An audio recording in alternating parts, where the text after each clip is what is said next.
abazire bagira ngo batwire barundana sente ezo kombeke combeko konka nguzitwire zitarukumara ekibaretiro kwetera nduro mu bantu abariko basa kubahwera okwirukanje ry'Eishomero ebingi titubyine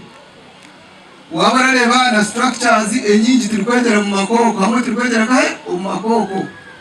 titwine boarding section master niga owandi kubira biboneye kuba ariko urukiko rw'abazi Eishomero hazayo baha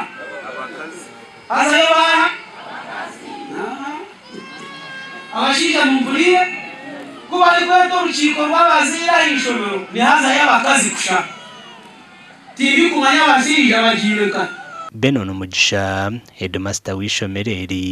nagira ngo abegite bine ho kwejenera ngo betenga miliyoni 20 ezo kombeka kamini ibire yabojana nabishi buriye mweru kw'imiryango ena kandi ngo nebirase byo kushomera mutebero kumara toilets twine abana 212 ziri kumara no shanga abana nkeyigana bari koyeso umuryango umwe gwa toilet aho nikimanyisa hariho challenge pango mnoga yamutararire mu ebujinji okunogo kuri echo kugamba kuri cyangwire kare abo kuba ni kintu ndabatwa development program abato bitwa binji barabura baruga mu Eishomero my lord bishop abo kuba abamwe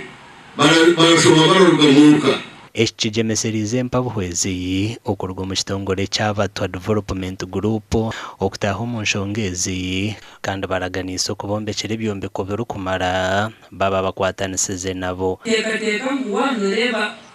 byombo kweri hati tembo kuyabire kare gweno sebo kanoni kano ajeta BDP utwitizo kusema kwitu munonga Foundation amakuru agagasha kwa hweza Wilfred.